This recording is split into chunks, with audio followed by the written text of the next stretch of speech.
অসমৰ বানপানী সন্দৰ্ভত বিখ্যাত আৰ্চেনেল চেলচি ক্লাবৰ বাৰ্তা দৰ্শকৰ উপস্থিতিত হ'ব টকিঅ' অলিম্পিক অসম ক্ৰিকেটৰ শীৰ্ষ পৰিষদত ৰুণুমি বৰকটকী মানচেষ্টাৰত ইংলেণ্ড ৱেষ্ট ইণ্ডিজৰ দ্বিতীয় টেষ্টত বৰষুণৰ বিধি পঠালে লা লিগাৰ খিতাপ দখল ৰিয়েল মাদ্ৰিদৰ ক্ৰিকেট খেলি ফিট ৰাখিছে স্বৰ্ণকন্যা হিমা দাসে ফ্ৰান্সত ষ্টেডিয়ামত বহি দৰ্শকৰ ফুটবল উপভোগ ডিচেম্বৰ জানুৱাৰীত ভাৰত অষ্ট্ৰেলিয়াৰ ক্ৰিকেট শৃংখলা নিশ্চিত আৰম্ভ হ'ল বিশ্ব দলীয় টেনিছ ICCৰ পইণ্টৰ তালিকাত সপ্তম স্থানত ৱেষ্ট ইণ্ডিজ সৌৰভ গাংগুলীৰ জ্যেষ্ঠ ভাতৃ কৰোণাত আক্ৰান্ত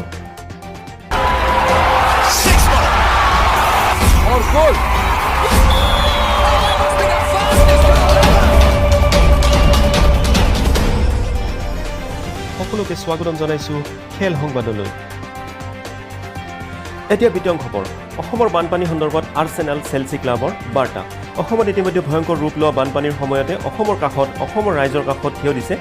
লণ্ডনস্থিত বিশ্ববিখ্যাত ফুটবল ক্লাব আৰ্চেনেল নিজৰ অফিচিয়েল একাউণ্টৰ পৰা ছ'চিয়েল মিডিয়াত আৰ্চেনেলৰ তৰফৰ পৰা আপলোড কৰা হৈছে এক বিশেষ বাৰ্তা তাৰ পিছতে বিশ্বৰ বিভিন্ন প্ৰান্তৰ লাখ লাখ লোকে লাইক আৰু শ্বেয়াৰ কৰিছে সেই বিশেষ বাৰ্তা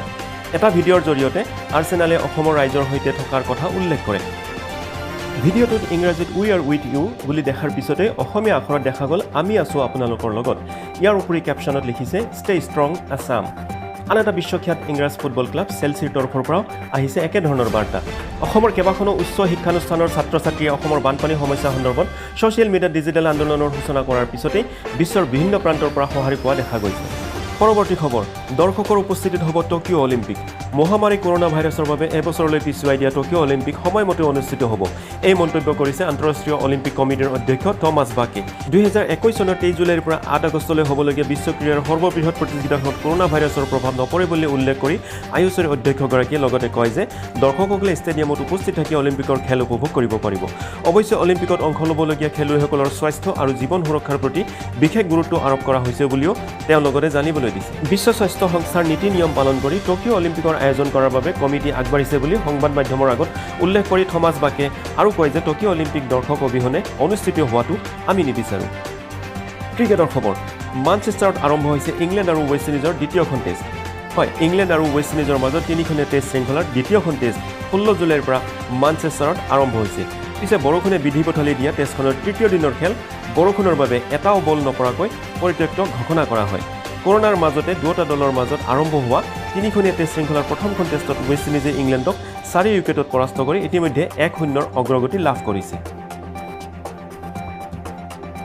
অসম ক্ৰিকেটৰ শীৰ্ষ পৰিষদত ৰুণুমি বৰকটকী অসম ক্ৰিকেট সংস্থাই ইয়াৰ এপেক্স কাউন্সিলত অৰ্থাৎ শীৰ্ষ পৰিষদত ৰাজ্যৰ এগৰাকী প্ৰাক্তন ক্ৰিকেটাৰ ৰুণুমি বৰকটকীক সদস্য হিচাপে নিযুক্তি কৰিছে ইণ্ডিয়ান ক্ৰিকেটাৰ্ছ এছ'চিয়েশ্যনে প্ৰদান কৰা সন্মতিৰ ভিত্তিত এই নিযুক্তি দিয়া হৈছে 9জনীয়া সদস্যৰ শীৰ্ষ পৰিষদত এগৰাকীকৈ পুৰুষ আৰু মহিলা ক্ৰিকেটাৰক সদস্য পদ দিয়াৰ বিধি নিৰ্বাচন কৰি দিছে ICA নগাঁৱৰ মহিলা ক্ৰিকেটাৰ ৰুণুমি বৰকটকীয়ে 1989 চনৰ পৰা 2010 চনলৈ অসমক প্ৰতিনিধিত্ব কৰাৰ লগতে ৰাষ্ট্ৰীয় ছিনিয়ৰ ক্ৰিকেটত অসমৰ হৈ খেলিছিল ফুটবলৰ খবৰ লা লিগাৰ খিতাপ ৰিয়েল মাদ্ৰিদৰ এখন খেল খেলিবলৈ বাকী থাকোঁতেই চলিত ছিজনৰ স্পেনিছ লা লিগাৰ খিতাপ নিশ্চিত কৰিছে ৰিয়েল মাদ্ৰিদে তাৰকা সমৃদ্ধ দলটোৱে বৃহস্পতিবাৰে নিশা ভিলাৰিয়েলক 2-1 পৰাস্ত কৰি 34 বাৰলৈ এই খিতাপ জয় কৰে এলফ্ৰেড ডি ষ্টেফানছ ষ্টেডিয়ামৰ দৰ্শকবিহীন খেলপথাৰত ৰিয়েল মাদ্ৰিদৰ হৈ ষ্ট্ৰাইকাৰ ফ্ৰান্সৰ কৰিম বেনজামাই দুটা গ'ল দিয়ে কৰোনা মহামাৰীৰ বাবে স্থগিত হৈ থকাৰ পিছত এই লীগ আৰম্ভ হোৱাৰ পিছৰ সময়ছোৱাত জিনেডাইন জিদান প্ৰশিক্ষণপ্ৰাপ্ত ৰিয়েল মাদ্ৰিদে 10খন মেচৰ আটাইকেইখনতে জয়লাভ কৰিছে পৰৱৰ্তী খবৰ ক্ৰিকেট খেলি ফিট ৰাখিছে অসম কন্যা হিমা দাসে কৰোনা ভাইৰাছ সংক্ৰমণৰ আশংকাৰ বাবে খেলুৱৈসকলক সমূহীয়াভাৱে অনুশীলনৰ অনুমতি দিয়া হোৱা নাই তাৰ মাজতে অৱশ্যে বহু খেলুৱৈয়ে ব্যক্তিগতভাৱে অনুশীলন অব্যাহত ৰাখি নিজকে ফিট ৰখাৰ চেষ্টা চলাইছে এইসকলৰ ভিতৰত এগৰাকী হৈছে অসম কন্যা হিমা দাস প্ৰথম ভাৰতীয় মহিলা এথলীট হিচাপে বিশ্ব জুনিয়ৰ এথলেটিক্স চেম্পিয়নশ্বিপৰ 400 মিটাৰত স্বৰ্ণ পদক বিজয়ী এথলীটগৰাকীয়ে পাটিয়ালা ৰাষ্ট্ৰীয় শিবিৰত ক্ৰিকেট খেলি আৰু চাইকেল চলাই নিজকে ফিট ৰখাৰ চেষ্টা চলাই আছে হিমা দাসে জানিবলৈ দিয়া মতে পুৱাৰ সময়ত অনুশীলন কৰি আবেলি চাইকেল চলাই অথবা ক্ৰিকেট ফিল্ডত বলিং কৰি নিজকে ফিট ৰখাৰ চেষ্টা চলাই আছে ফ্ৰান্সত জয় হ'ল ফুটবলৰ ফ্ৰান্সত ষ্টেডিয়ামত বহি দৰ্শকে উপভোগ কৰিলে ফুটবল ফ্ৰান্সত জয় হ'ল ফুটবলৰ হয় PSG অৰ্থাৎ পেৰিছ চেইণ্ট জাৰ্মাইনে দেওবাৰে এখন প্ৰীতি ফুটবল খেলত দ্বিতীয় ডিভিজন ক্লাব লে হাভৰেক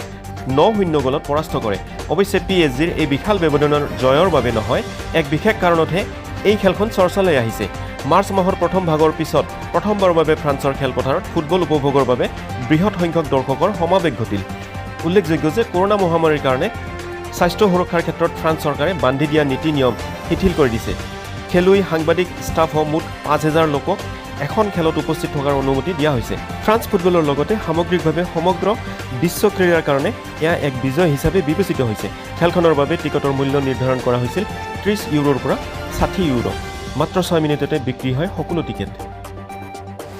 সৌৰভ গাংগুলীৰ জ্যেষ্ঠ ভাতৃ কৰোনাত আক্ৰান্ত ভাৰতীয় ক্ৰিকেট নিয়ন্ত্ৰণ বৰ্ডৰ অধ্যক্ষ সৌৰভ গাংগুলীৰ জ্যেষ্ঠ ভাতৃ স্নেহাশিস গাংগুলীৰ দেহত কৰোনা পজিটিভ পোৱা গৈছে ইয়াৰ পিছতে সৌৰভ গাংগুলী নিজে হোম কোৱাৰেণ্টাইন হয় প্ৰাক্তন cricketer Snehasish Ganguly cricket association of বেংগলৰ জইণ্ট ছেক্ৰেটাৰী হিচাপে কাৰ্যনিৰ্বাহ কৰি আছে পশ্চিমবংগৰ হৈ প্ৰথম শ্ৰেণী ক্ৰিকেট খেলা স্নেহাশিস গাংগুলীক বেলিভিউ হাস্পতালত ভৰ্তি কৰা হৈছে উল্লেখ্য যে কিছুদিন পূৰ্বে কলকাতাৰ মমিনপুৰত থকা স্নেহাশিসৰ পত্নী আৰু শহুৰ কৰোনাত আক্ৰান্ত হৈছিল ভাৰত আৰু অষ্ট্ৰেলিয়াৰ ক্ৰিকেট শৃংখলা নিশ্চিত কৰোনা মহামাৰীৰ মাজতে দীৰ্ঘদিন ধৰি ভাৰত আৰু অষ্ট্ৰেলিয়াৰ ক্ৰিকেট শৃংখলাক লৈ বিতৰ্ক অব্যাহত থকাৰ সময়তে ভাৰতীয় ক্ৰিকেট নিয়ন্ত্ৰণ বৰ্ডে আগন্তুক ভাৰত অষ্ট্ৰেলিয়া শৃংখলাৰ অনুমতি প্ৰদান কৰিছে বিচিচিআইৰ অধ্যক্ষ সৌৰভ গাংগুলীয়ে জানিবলৈ দিয়া মতে ভাৰতীয় খেলুৱৈসকলৰ কোৱাৰেণ্টাইনৰ সময় হ্ৰাস কৰিবলৈ অষ্ট্ৰেলিয়া ক্ৰিকেট বৰ্ডক অনুৰোধ জনোৱা হৈছে যদি অষ্ট্ৰেলিয়া বৰ্ডে এই অনুৰোধ ৰক্ষা কৰে তেনেহ'লে নিৰ্ধাৰিত সময়সূচীতেই শৃংখলা অনুষ্ঠিত হ'ব বুলি তেওঁ জানিবলৈ দিছে সূচীমতে অহা ডিচেম্বৰ আৰু জানুৱাৰীত ভাৰত অষ্ট্ৰেলিয়াৰ শৃংখলা অনুষ্ঠিত হ'ব